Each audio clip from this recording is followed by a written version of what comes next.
Assalamualaikum warahmatullahi wabarakatuh. Perkenalkan, nama saya Doni Ransah. Saya dari kelas 3D, Prodi Akuntansi Syariah. Di sini saya akan menjelaskan materi tentang ekonomi mikro. Ya, baik. Pertama, permintaan. Permintaan adalah suatu jumlah barang dan jasa yang konsumen bersedia membelinya pada berbagai tingkat harga dan waktu tertentu. Permintaan memiliki dua macam. Yang pertama, permintaan potensial. Yang kedua, permintaan real. Terus adapun faktor-faktor yang mempengaruhi permintaan. Yang pertama, harga barang itu sendiri. Yang kedua, distribusi pendapatan. Yang ketiga, selera konsumen. Yang keempat, banyaknya konsumen pembeli. Yang kelima, pendapatan konsumen. Yang kedua, penawaran. Penawaran adalah jumlah barang yang produsen yang ingin ditawarkan atau jual pada berbagai tingkat harga selama satu periode tertentu. Adapun faktor-faktor yang mempengaruhi penawaran. Yang pertama, harga barang itu sendiri.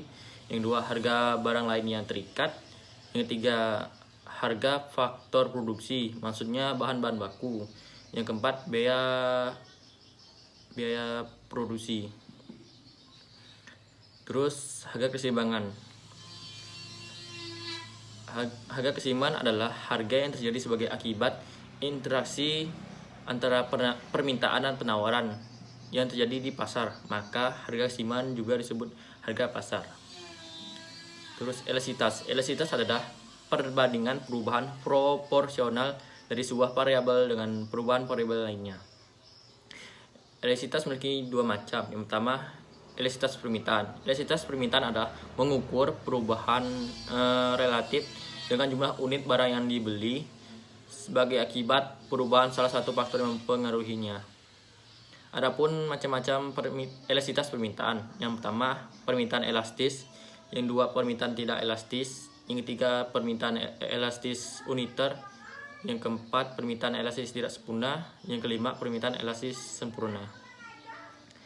Selanjutnya yang kedua, elastisitas penawaran. Elastisitas penawaran adalah perbandingan antara seberapa besar perubahan jumlah barang yang ditawarkan sebagai akibat perubahan harga. Sebagai akibat dari perubahan harga. Adapun macam-macam elastisitas penawaran. Yang pertama, penawaran elastis. Yang kedua, penawaran tidak elastis. Yang ketiga, penawaran elastis uniter. Yang keempat, penawaran elastis tidak sempurna. Yang kelima, penawaran elastis sempurna. Lalu teori perilaku individu. Dalam ekonomi mikro telah dipelajari tentang bagaimana individu menggunakan sumber daya yang dimilikinya untuk mencapai tingkat kepuasan secara maksimum. Secara teori, tiap individu menggunakan kombinasi antara produksi dan konsumen secara optimum dengan berasumsi ceteris paribus. Adapun teori produksi memiliki dua bagian. Yang pertama, teori perilaku produsen. Yang kedua, teori perilaku konsumen. Terus teori produksi. Produksi adalah proses mengubah input menjadi output, atau juga produksi meliputi suatu kegiatan yang menciptakan dan menambah nilai guna barang. Fungsi produksi ya jelas pasti menciptakan suatu barang dan menambahkan nilai guna pada barang dan jasa. Adapun faktor yang mempengaruhi produksi, yang pertama, tanah dan kekayaan alam.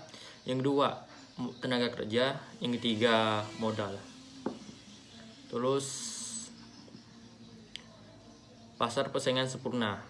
Pasar persaingan sempurna adalah suatu struktur pasar yang di mana terdapat banyaknya penjual dan pembeli sehingga masing-masing tidak mampu mempengaruhi keadaan pasar. Adapun ciri-ciri pasar persaingan sempurna. Yang pertama, jumlah pembeli dan penjual harus banyak sehingga masing-masing penjualan pembeli secara sendiri tidak dapat diubah.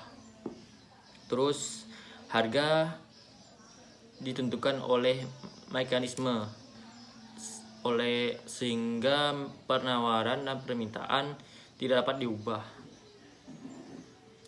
Terus yang ketiga, setiap penjual dan beli sebagai pengambil harga.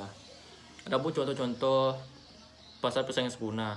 Yang pertama pasar beras, yang kedua pasar sayur, yang ketiga pasar buah, yang keempat pasar saham atau modal.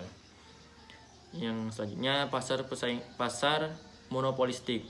Pasar monopolistik adalah suatu pasar di mana di dalamnya terdapat banyaknya produsen yang menciptakan suatu barang yang sama, tetapi masing-masing barang tersebut memiliki perbedaan beberapa aspek. Ciri-ciri pasar monopolistik: yang pertama, terdapat banyaknya produsen. Kedua, diferensiasi produk. Yang ketiga, produsen mudah masuk keluar pasar. Yang keempat, produsen dapat menentukan harga. Yang kelima, produsen harus melakukan promosi. Selanjutnya, pasar oligopoli. Pasar oligopoli adalah keadaan suatu pasar di mana ada sejumlah kecil perusahaan yang masih melakukan kegiatan penjualan barang sehingga mempengaruhi harga pasar. Ciri-ciri pasar oligopoli: yang pertama, produk yang dijual bersifat homogeni dan saling menggantikan. Yang kedua, harga produk di pasar bersifat relatif sama. Terus yang ketiga, produsen baru kesulitan masuk pasar. Contoh pasar oligopoli: yang pertama industri semen, yang kedua industri kendaraan baik itu motor dan mobil, yang ketiga rokok, yang keempat jasa penerbangan. Demikianlah penjelasan dari saya. Semoga apa yang saya sampaikan ada hikmahnya untuk kita semua. Saya ucapkan sekian dan terima kasih.